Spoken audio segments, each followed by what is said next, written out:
Viewer discretion is advised.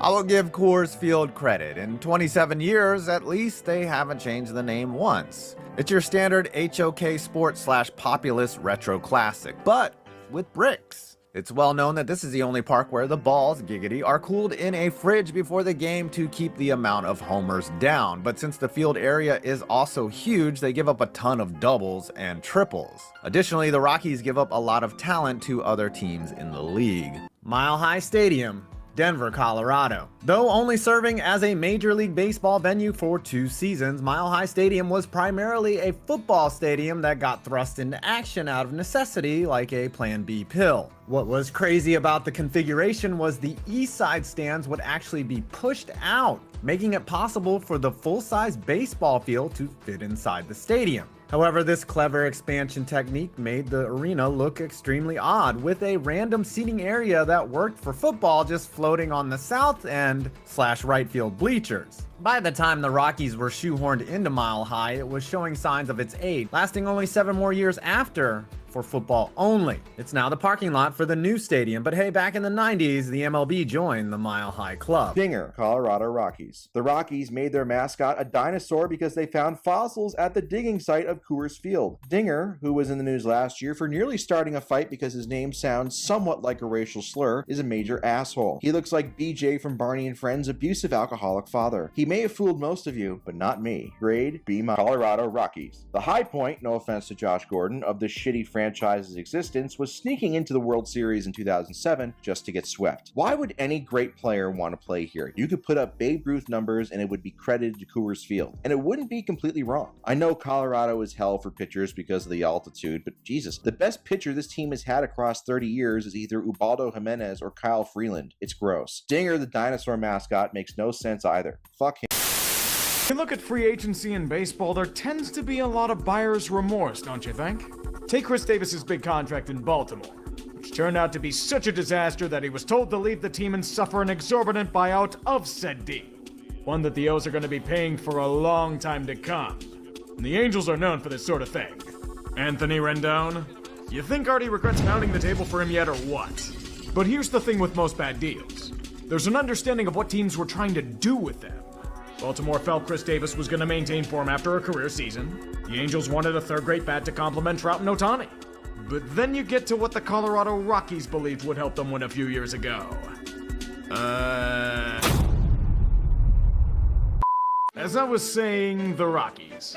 Last time I talked about them in detail, they burned themselves at the stake with a franchise-killing move. You probably know which one. The situation had gotten untenable, and it felt like Colorado wanted out of the contract, but trading Nolan felt like the Mets trading Seaver. The return was brutal back then, and it's even more brutal now. Arenado had an MVP-caliber season in 2022, and is still considered an elite third baseman in St. Louis, rough start to the year aside. Most of the so-called return for him has been ineffective or out of the organization entirely. Austin Gomber's the most notable of the bunch, and he ain't exactly setting the world on fire. This is unfortunately the part where I remind you that Colorado's paying the Cardinals $50 million in the deal as well. Whammy. As reward for a job well butchered, Jeff Bridich was allowed to resign with dignity instead of be handed to a blood-hungry mob. Like all regressive, stagnant organizations, the Rockies chose to promote the head scout to GM. Because Colorado's truly been at the cutting edge of drafting the next generation. And again, who would want to deal with Dick Monfort's bullshit? Do just enough to get asses in the biggest bar in Denver, keep the aging pieces of the core around, delude yourself into thinking the team can win in the process. That's always been the Rocky Mountain way, and will be until he eventually croaks. It leads to decisions based on business, not sustainability. Turns out when you don't trade Trevor Story at the deadline for what you can to reload the prospect system, he's gonna want to go to a real contender and not re-sign with a moribund franchise. Shocking how that works. Somehow that allowed them to dodge a bullet as this story keeps getting writer's block in Boston. But the Rockies didn't see things the way most of us do. Rebuilds can wait, they have aspirations of being a mid-tier franchise. Colorado needed a new headliner to market to the plebs. Arenado's off the table, obviously, so what else did they have in the pipeline? Charlie Blackmon? Maybe he's an elder statesman, but he's nearing the twilight of his career. Ryan McMahon's close, but he's not a true headliner. Brendan Rodgers, perhaps, but he's coming off his rookie season. He isn't really ready for the role just yet. Herman Marquez works as a pitcher, yet the desire for a big bopper consumes them. Too many side pieces, no matinee act. They need their new Todd Helton. A void needed to be filled. And this is where Chris Bryant comes in. Bryant was looking at a significant payday after the 2021 season. His 2016 campaign made him a legend on the North Side. A former MVP and near-perennial All-Star. Elite offensive talents and decent fielding as a third baseman. There were some red flags in his free agency year, mainly that his bat had been tapering off from his peak, but he was still solid. That and he'd been getting weaned off third base for a corner outfield spot where his bat would be under more pressure to produce. Even then, he was still one of the premier free agents of the class. The player of his ability is on the market. It makes sense for a contender looking for a missing piece in the arsenal. Note I said contender. The Rockies were not one of these teams. We're coming off a 74-win season that was far more devastating than any record could imply. Unless they overcame every single projection of wins in the high 60s in 2022, one hitter wasn't going to change a damn thing. So why the hell not splurge? Really, Colorado? Chris Bryant? You threw him how much? Good God! I know the Rockies don't invest in outside free agents all that often, but now I see why. This move epitomizes them as a franchise. It never made any damn sense. Let's get one thing clear, this is not about Chris Bryant. Bryant is a good player. His primary goal is to provide for his family, and he'd be foolish to turn down the contract offered to him. It's not like he forced them into this at gunpoint. Colorado should be the target of your laughter, and it's not just for one thing. First reason is Monfort himself. I know we want to forget it, but he was the lead representative for the team owners during the lockout. The one that had literally just ended. Dick was out here arguing and pleading with union reps that player salaries were too high. The league was extremely lopsided and small market teams were being left in the dust. Obviously, Monfort saw his team as small market when they have a mid-tier payroll, but that's nitpicking.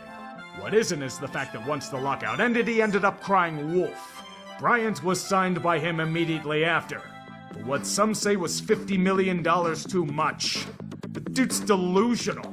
Signing Chris, he was talking about World Series ambitions. Really, Dick? As a 74-win team?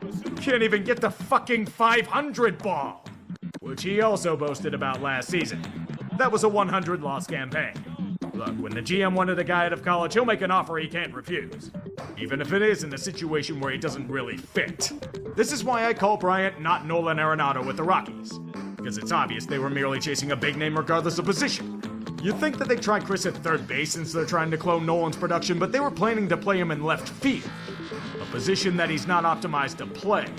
And puts more pressure on him to produce with his bat. Remember, this is what the original plan was supposed to be, not what reality brought about. These days, they're trying to convert him to first base.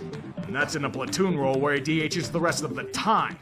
The only way this contract pans out is if he's hitting like he did in 2016. And that might not be enough. Know how he got pushed out of the corner outfield? Nolan Jones. Dude came from Cleveland and just started raking in 2023. He's been ice cold this season, but he'll get it back. Hopefully, I mean. The other reason why this never made sense? The Rockies weren't a Chris Bryant away from competing. You can give credit to Colorado spending money, but they spend it insanely poorly. It's a team that pays Twilight Charlie Blackmon $13 million because of seniority or some shit. Trade away a mid-30s Daniel Bard at peak value. Oh no, extend him as he falls to reliever volatility. The same scenario occurs with Bryant. It might have made sense if they had kept Trevor Story as well. Chris Bryant at his peak still had the likes of Rizzo, Baez, and Schwarber around him. McMahon and Rogers are good players, but they aren't the 2016 Cup score. Bryant wasn't going to single-handedly fix their perennial pitching woes or awful play on the road. That's why we all sat there perplexed at this deal. Because it was. Of course, the belief was that Bryant would perform well at Coors Field. There's an issue with that. Injuries. He's been getting ravaged by them in the Rocky Mountains. He's played less than 150 games in 2.5 seasons. His production has taken a nosedive as a result of being battered to hell. His game-changing power's been sapped, and 2024's been a nightmare at the plate. Remember how Trevor Story's deal's been rough for the Red Sox? He's got a higher WAR the past 3 seasons than Bryant. And his deal's cheaper. And as a team option for the 7th year. Oof. Then you remember they're paying St. Louis $50 million in the Arenado deal. So they're paying Bryant about as much as Nolan for significantly less production. And it wasn't even a sound signing that blew up in their face. The contract looked horrible from day one. The only reason it's not talked about more is because he isn't Anthony Rendon. And all you can hope as a Rockies fan is that the team finally starts on the rebuild they needed to start years ago. I mean, it's not like they're terrible as it is. It's the worst that can happen. They're more terrible. At least they'd have a purpose, unlike Brian in Colorado. There's a reason why he might regret coming here. His confidence is shot, his production has fallen off, and he's without a true position. Money's nice, but I bet he traded all to be back in his prime. Most athletes do. I hear the school system's nice in Denver, though.